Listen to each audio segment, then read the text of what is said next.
अस्सलाम हनीफ दवामी और आप देख रहे हैं प्रोग्राम द अवामी शो। नाज़रीन, आज पीर 17 जून है। पाकिस्तान में आज सुन्नत इब्राहीमी पर अमल करते हुए तमाम पाकिस्तानी इंतहाई जोश व जज्बे के साथ ईद उल दुहा मना रहे हैं। जहाँ जहाँ हमारा ये प्रोग्राम देखा जा रहा है, मेरी जानिब से और मेरी टीम की जानिब से तमाम पाकिस्तानियों को ईद उल दुहा मुबारक हो। नाज़रीन, सिंध पुलिस में जो है, जिसका बाप जिंदा हो उसको हरामी कौन कहे, और ख़ुद थूके हुए को चाटना ये एक आम सी बात बन चुकी है। रोज़ाना की बुनियाद पर ऐसे वाक़यात सिंध पुलिस के मुख्तलिफ़ अज़ला में, मुख्तलिफ़ शहरों में रूनुमा होते रहते हैं कि मुझे इन्हीं कहावतों का, इन्हीं जुमलों का जो है सहारा लेना पड़ रहा है। मैं अपने प्रोग्रामों में अक्सर जो है गाए बगाए जो है इन्हीं जुमलों को जो है वो रिपोर्ट करके पुलिस के इन लाडले बिगड़े हुए मुज़ोर पुलिस अफसरों को जो है वो उनके कारनामों समेत जो है वो बेनकाब करता चला आ रहा हूँ। आज का जो प्रोग्राम है, ये इस प्रोग्राम में भी हम हैदराबाद ही के इसी तरीके से एक लाडले मुँह ज़ोर एसएचओ पर बात करेंगे कि जिनकी वजह से ख़ुद हैदराबाद के डीआईजी तारिक रज़ाक दारेजो को अपने ही थूके हुए को चाटना पड़ा। मामला क्या है? इस सिलसिले में हैदराबाद से हमारे नुमाइंदा खसूसी अमीन रंगून वाला ने जो एक रिपोर्ट भिजवाई है, उनकी रिपोर्ट के मुताबिक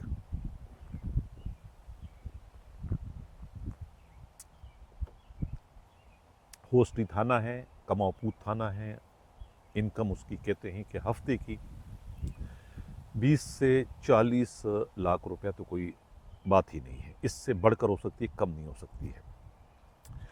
उस थाने की एक चौकी के इलाके में लोगों ने जो है कत्ल के एक बहुत ही ख़तरनाक मुलजिम को जो है पकड़कर पुलिस के हवाले किया। यानी आवाम ने अपनी ज़िंदगी को ख़तरे में डालकर वो काम जो कि पुलिस को करना चाहिए था, वो लोगों ने किया। एक कातिल को पकड़कर पुलिस वालों के हवाले कर दी, ये समझते हुए कि अब ये जो कातिल है इसको उनके कीफर किरदार से पहुंचाने में जो है ये पुलिस अपना किरदार अदा करेगी, उससे कोई अब नहीं बचा पाएगा। हुआ क्या कि कुछ ही देर बाद जो है उसी थाने के चौकी से जो है उसी मुलजिम को, कत्ल के मुलजिम को, जिसके हाथ एक इंसानी खून में रंगे हुए थे, उसे बाआसानी पैसे लेकर, कहते हैं कि कोई 10 से 15 लाख की बात थी, उससे चलता कर दिया, भगा दिया। अब इस वाक़े के बाद इलाके के लोग बहुत मुश्तइल थे और उन्होंने चौकी कोर थाने को घेरे में ले लिया और उस चौकी कोर थाने को वो आग लगा रहे थे। पुलिस ने मुदाखलत की, शेलिंग की, ये की, उनको इधर उधर किया। जब इस सारे वाक़े की इत्तला जो है हैदराबाद के डीआईजी तारिक रज़ाक दारेजो को होती है, तो तारिक रज़ाक दारेजो इसकी बाकायदा इंक्वायरी करवाते हैं। इंक्वायरी में ये इल्ज़ाम साबित होता है कि तोफ़ेल भुट्टो वहाँ के एसएचओ है, ये सब उनकी नालायकी, मुजरिमाना गफलत, लापरवाही या फिर मुट्ठी गर्म करने के नतीजे में ये वाक़या हुआ है। और मुलजिम को जो है हथकड़ियाँ भी नहीं लगाई गई और उससे जो है वहाँ कोक और पता नहीं क्या क्या पिलाते रहे। बाद में उसे जो है वो पतली गली से निकाले बाहर कर दी। ये इत्तला खुद डीआईजी तारिक रज़ाक दारेजो के पास पहुँचती है, तो उसके बाद वो अपने इख्तियारात का इस्तेमाल करते हुए उस क्रिमिनल एसएचओ को सस्पेंड कर देते हैं। ये इत्तला है।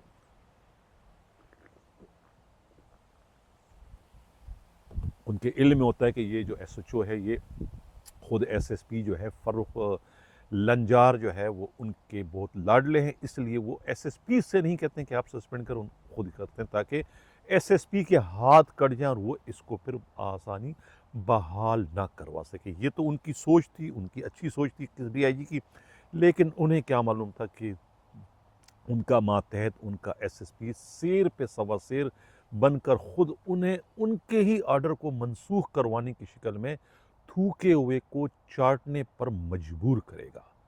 अभी पहले आर्डर की स्याही भी खुश नहीं हो पाई थी कि फ़ौरन टेलीफोन कड़कना शुरू हो गया। खुद एसएसपी ने अपने डीआईजी से कहा कि ये आर्डर आप वापस ले लें। डीआईजी ने कहा कि मैंने एक दफ़ा आर्डर कर दिया है, मैं इसको वापस नहीं लूँगा। जिसके बाद एसएसपी ने उन्हें ये कहा, बाकायदा एक कहते हैं कि वार्निंग दी, बल्कि धमकी दी कि तुम तो क्या, तुम्हारे अच्छे भी इसको ऑर्डर को वापस लेंगे और अब तुम्हें जो है वो 100 प्याज भी खाने पड़ेंगे और 100 जूते भी खाने पड़ेंगे। और ये काम करने की शक्ल में वही हुआ कि कुछ देर बाद जो है वो होम मिनिस्टर की तरफ से जब फ़ोन आया उनके पीएसओ अहमद चौधरी की जानिब से, तो उसके बाद जो है फिर दिल पर जबर करते हुए डीआईजी हैदराबाद तारिक रज़ाक दारेजो को अपने ही जारी करदा उस आर्डर को वापस करना पड़ा। अब इससे आप थूके हुए को चाटना कहें या खुद फर्रुख लंजार जो वहाँ के एसएसपी हैं, जो कि होम मिनिस्टर के भांजे हैं, जो उन्होंने इतना बड़ा दावा किया था कि अब तो तुम्हें 100 प्याज और 100 जूते खाने पड़ेंगे, तो ऐसा लग रहा है कि उनकी वो बात उनके अपने मामू ने जो है अपने इख्तियारात को इस्तेमाल करते हुए दुरुस्त साबित कर दी। ये है नाज़रीन सिंध पुलिस का अलमिया। जब इस तरह के मुज़ोर पुलिस अफसरान हो, जिनके लिए मैं अक्सर ये कहता हूँ सॉरी कि जिसका बाप जिंदा हो उसको हरामी कौन कहे, तो ये उससे ज़्यादा अच्छी मिसाल और क्या हो सकती है इसकी कि डीआईजी ने सस्पेंड कर दिया और उसके बाद डीआईजी को ही अपना आर्डर वापस लेना पड़ा। अब जब डिसिप्लिन फोर्स में इस तरह के नगीने होंगे, इस तरह के नमूने होंगे, इस तरह के स्टेचू होंगे, तो फिर वो डिसिप्लिन फोर्स नहीं कि मल्टी नेशनल कंपनी की सूरत इख्तियार कर जाएगी। इस तरह के हरकतों की वजह से, इस तरह के लाडले पुलिस अफसरों की वजह से, इस तरह के मुँहज़ोर पुलिस अफसरों की वजह से, क्रिमिनल अफसरों की वजह से जो है फिर डिसिप्लिन का शीराज़ा जो है वो पूरी तरीके से बिखर जाता है, जो कि हमें इस केस में साफ तौर पर दिखाई दे रहा है। अब अंदाज़ा लगाएं कि ये तो चलो वाक़या हो गया होस्ट्री थाने के एसएचओ का, जिन्होंने 15 लाख रुपए मुबैना तौर पर लेके उस कत्ल के मुलजिम को फ़रार करवाया और अपने गुनाहों की सज़ा जो है संतरी को दी। संतरी बेचारे की क्या मजाल है कि वो कत्ल के मुलजिम को फ़रार करवाए, उसकी क्या मजाल है वो पुड़िया वालों को भगा, यानी कि 2 पुड़िया हिरन वाले को तो भगा नहीं सकता है, कुप्पी बेचने वाले को तो फ़रार नहीं कर सकते, कत्ल के मुलजिम को फ़रार करेगा, सवाल ही नहीं पैदा होता है। ये एसएचओ की मिली भुगत के बगैर ये मुमकिन ही नहीं। ये इल्म था डीआईजी की, इसी वजह से डीआईजी ने जो है वो उन्हें सस्पेंड कर दिया था। ये है सूरत हाल। नाज़रीन, पहले आप ये वीडियो देखें।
वीडियो किसी कांस्टेबल की नहीं है, किसी हेड कांस्टेबल की नहीं है, किसी इंस्पेक्टर एसएचओ की नहीं है। ये वीडियो हैदराबाद के एक सीनियर एसएसपी की है, जो आइंदा चंद महीनों में जो है वो डीआईजी बनने जा रहे हैं। वो भी डीआईजी हैदराबाद फर्रुख लंजार, डॉक्टर फर्रुख लंजार, जो कि काबिल एहतराम इज़्ज़त माआब ज़िल्ले सुबहानी सूबाई वज़ीर दाखिला ज़िया लंजार के सगे इकलौते भांजे बताए जाते हैं।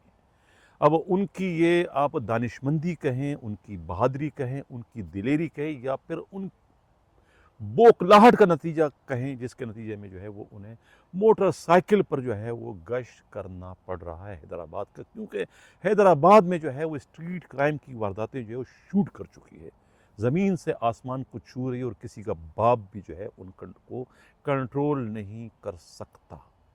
अब ये आप देख सकते हैं कि क्या इस तरीके से कोई डाकू क्रिमिनल पकड़े जा सकते हैं। ये फ्लैग मार्च है, ये शो ऑफ फोर्स उसको आप कह सकते हैं, लेकिन इस किस्म की बोंडी और नूरा कार्रवाइयों के नतीजे से तो कभी आप किसी कुप्पी वाले को भी नहीं पकड़ सकते हैं, किसी जेब कतरे को आप नहीं पकड़ सकते हैं, किसी बैटरी चोर को नहीं पकड़ सकते हैं, तो डाकुओं को पकड़ना तो दूर की बात है। ये सिर्फ और सिर्फ एक नुमाइशी खेल है, एक नुमाइशी मुजाहरा इन्होंने किया है कि हम पुलिस कितनी एक्टिव हो गई है। लोग भी जो इनको जब देख रहे थे तो वो अपनी वीडियो बना रहे थे कि ये क्या नमूना आ गया है हैदराबाद में, ये क्या हो रहा है, ये एसएसपी या पुलिस वालों क्या पागल हो गए, क्या मोटरसाइकिलों के ज़रिए भी क्या डाकुओं को, चोरों को, लुटेरों को पकड़ सकते हैं, जो कि नई नवेली गाड़ियों में आते हैं, जदीद गाड़ियों में आते हैं, उनको क्या ये मोटरसाइकिल सवार पकड़ सकेंगे? किसी का बाप भी उनको नहीं पकड़ सकेगा। ये सिवाय जो लोगों को बेवकूफ़ बनाने के, अपनी नौकरी को पक्की करने के, या ये ज़ाहिर करने के लिए कि देखो ये एसएसपी कितना एक्टिव हो गया है। अब इसको मैं क्या कहूँ? लेकिन ये सब दिखाने के, कहते हैं ना कि हाथी के दांत दिखाने के और खाने के और हैं। यानी कि इस वक्त हैदराबाद जो है वो लुट रहा है, कोई मैनेजमेंट, कोई वहाँ पर एडमिनिस्ट्रेशन नहीं है। जो एसएसपी है वो सिवाय जो है वो अपनी बड़ी बड़ी जेबें भरने के, उनके और कोई काम नहीं। कहा जाता है कि इस वक्त पूरे हैदराबाद में जो है वो हफ्ता 6 से 8 करोड़ रुपए जो है वो वसूल किया जा रहा है। पूरी बारात लेकर आए सांगड़ से, जिसमें ये तुफेल भुट्टो भी शामिल है, जिसने 15 लाख रुपया मुबैन तौर पर लेके कत्ल के मुलजिम को फरार करा दिया। अब इनको कौन रोकने वाला है, कौन टोकने वाला है? डीआईजी तारिक रज़ाक दारेजो ने तो बेचारे ने कोशिश की, लेकिन उनकी कोशिश पर पानी फेर दिया मामू के इस भांजे ने। अब देखना यह है कि मामू का भांजा जो है वो कब प्रमोट होकर जो है इस डीआईजी को, इस मनसब से उखेड़ कर खुद वहाँ का डीआईजी बनने में कामयाब होता है। नाज़रीन, ये था हमारा आज का प्रोग्राम। कैसा लगा? अपना फीडबैक ज़रूर दीजिएगा। आपके कमेंट्स हमारे लिए मशाल राह का किरदार अदा करते हैं, हम उसे अपने प्रोग्राम में शामिल करते हैं। इसी के साथ इजाज़त चाहने से पहले एक बार फिर तमाम पाकिस्तानियों को जो जो हमारा ये प्रोग्राम देख रहे हैं, सबको मेरी जानिब से और मेरी टीम की जानिब से